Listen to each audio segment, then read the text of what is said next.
নমস্কার বন্ধুরা, welcome to my channel SB explorer. তো বন্ধুরা, সকলকে জানাই শুভ সকাল। তো যারা চ্যানেলে প্রথমবার এসেছো অবশ্যই সকলে একটা করে সাবস্ক্রাইব করে দিও। তো প্রথমেই যে আপডেটটা দিয়ে শুরু করতে চলেছি সেটা হচ্ছে আজকে ইস্ট বেঙ্গলের ম্যাচ রয়েছে সাউথ ইউনাইটেড এফসির বিরুদ্ধে। যে ম্যাচটা কিন্তু ডুরান্ড কাপের ম্যাচ আর কি, যেটা সন্ধ্যাবেলা 7টা থেকে হতে চলেছে। তো এই ম্যাচের লাইভের বিষয়বস্তু আমি তোমাদের সাথে শেয়ার করে দেবো। সেই কারণে তোমরা অবশ্যই এসবি এক্সপ্লোরার ইউটিউব চ্যানেলটা সাবস্ক্রাইব করে রাখো এবং এর সাথে এসবি এক্সপ্লোরার টেলিগ্রাম চ্যানেলটা অবশ্যই সাবস্ক্রাইব করে রাখো। তো টেলিগ্রাম চ্যানেলের লিঙ্ক দেখো ডিসক্রিপশন বক্সে দেওয়া আছে, সেখান থেকে তোমরা অবশ্যই ফলো করে নিও। আর এদিকে মোহনবাগানের সাথে ভবানীপুরের সিএফএল এর ম্যাচ রয়েছে দুপুরবেলা 3টে থেকে। তো এই ম্যাচেরও লাইভের বিষয়বস্তু আমি তোমাদের সাথে শেয়ার করে দেবো। সেই কারণে তোমরা অবশ্যই এসবি এক্সপ্লোরার ইউটিউব চ্যানেলটা সাবস্ক্রাইব করে রাখো এবং তার পাশাপাশি টেলিগ্রাম চ্যানেলটা অবশ্যই ফলো করে রেখো। টেলিগ্রাম চ্যানেলের লিঙ্ক দেখো ডিসক্রিপশন বক্সে দেওয়া আছে, সেখান থেকে অবশ্যই ফলো করে নিও। এবার প্রথম যে আপডেটটা দিয়ে শুরু করব সেটা হচ্ছে ইস্ট বেঙ্গলের নতুন ব্রাজিলিয়ান মিডফিল্ডার মিগুয়েল ফিগুয়েরা। তিনি কিন্তু কলকাতায় আসার পর গতকালকে তিনি অনুশীলনে নেমে পড়েছেন। তো প্রথমবারের জন্য মোহনবাগান অনুশীলনে নেমে পড়লেন এবং তিনি জেমির সাথে জোট বেঁধে কিন্তু দলগত পারফরমেন্স করতে চাইছেন। সেরকমটাই তিনি জানিয়েছেন যে আমি গোল করতে যতটা না খুশি হই তার থেকে গোল করাতে বেশি খুশি হই, এইটা কিন্তু তিনি বলেছেন। আর এখানে জেমি ম্যাকলারেনকে পাবো তো আমি চাইবো ওকে দিয়ে গোল করাতে, এটা কিন্তু জানিয়েছেন মিগুয়েল ফিগুয়েরা। তো দেখা যাক নতুন সবুজ মেরুন জার্সি গায়ে চাপিয়ে 10 তারিখে মোহনবাগানের ম্যাচ রয়েছে, সেই ম্যাচে ফুল ফোটাতে পারেন কিনা এই মিগুয়েল, সেটা এখন দেখার বিষয়। তো এবার তোমাদেরকে যেটা জানাবো, এটা একটা খবর পরশুদিন থেকে ঘোরাফেরা করছে যে নিখিল বার্লা জামশেদপুর এফসির এই তরুণ রাইট উইঙ্গার যাই বলো না কেন, এই প্লেয়ারের ওপর নাকি নজর রয়েছে মোহনবাগানের। তো এই বিষয়টা নিয়ে আমাকে গতকালকেও কয়েকজন প্রশ্ন করেছে।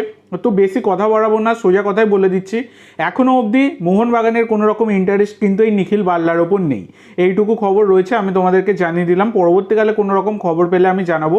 তবে এখন যে খবরটা বেরোচ্ছে নিখিল বার্লার ওপর ইন্টারেস্ট রয়েছে মোহনবাগানের, এই মুহূর্তে দাঁড়িয়ে অবধি মোহনবাগানের কোনো রকম কিন্তু ইন্টারেস্ট নিখিল বার্লার ওপর নেই, এইটুকু আমি তোমাদেরকে কনফার্ম জানাতে পারি।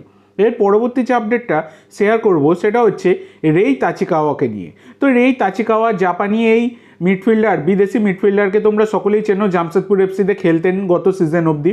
তো এই রেই তাচিকাওয়া তিনি কিন্তু এবার যোগ দিলেন থাইল্যান্ডের একটি টপ ডিভিশন ক্লাবে, তিনি কিন্তু সই করে দিয়েছেন। তো ভারতে কিন্তু আর খেলতে দেখতে পাওয়া যাবে না এই রেই তাচিকাওয়াকে।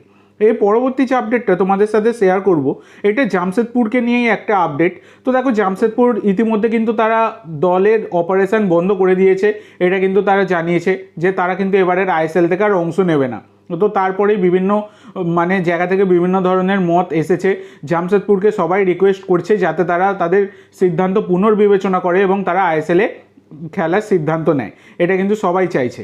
তো এবার এআইএফএফ তারাও কিন্তু আসরে নেমেছে, তারা কিন্তু জামশেদপুরকে 12ই আগস্ট অবধি সময় দিয়েছে তারা তাদের সিদ্ধান্ত বিবেচনা করবার জন্য। মানে জামশেদপুর যাতে তারা তাদের যে সিদ্ধান্ত যে তারা খেলবে না এবারের আইএসএল, সেই সিদ্ধান্ত পুনর্বিবেচনার জন্য আর্জি জানিয়েছে এআইএফএফ, 12ই আগস্ট অবধি সময় দিয়েছে। তো দেখা যাক কী হয়। এর পরবর্তী যে আপডেটটা তোমাদের সাথে শেয়ার করব সেটা হচ্ছে মোহনবাগানের প্রাক্তন চ্যাম্পিয়ন অস্ট্রেলিয়ান ডিফেন্ডার টম অলরেডকে নিয়ে। তো টম অলরেড তিনি কিন্তু এবার তার পুরনো দল ব্রিসবেন রোডে সই করে দিয়েছেন।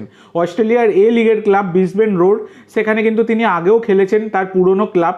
তো সেই পুরনো দলে টম অলরেড তিনি কিন্তু সই করে দিয়েছেন।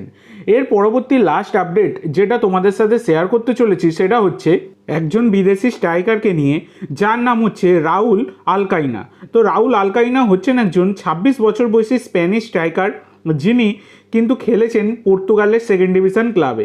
তো এই রাউল আলকাইনা তাকে কিন্তু দলে নিতে চাইছে আমাদের ভারত থেকে ইস্ট বেঙ্গল এফসি এবং এইদিকে মুম্বাই সিটি এফসি, দুজনের কিন্তু টার্গেটে রয়েছে এই স্প্যানিশ স্ট্রাইকার রাউল আলকাইনা। তো দেখা যাক এবার পরবর্তীকালে এই বিষয়ে কোনো রকম আপডেট পেলে, কোনো রকমের ডেভেলপমেন্ট হলে আমি অবশ্যই তোমাদের সাথে শেয়ার করে দেবো।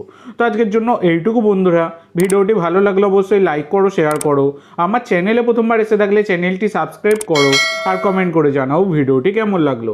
ধন্যবাদ।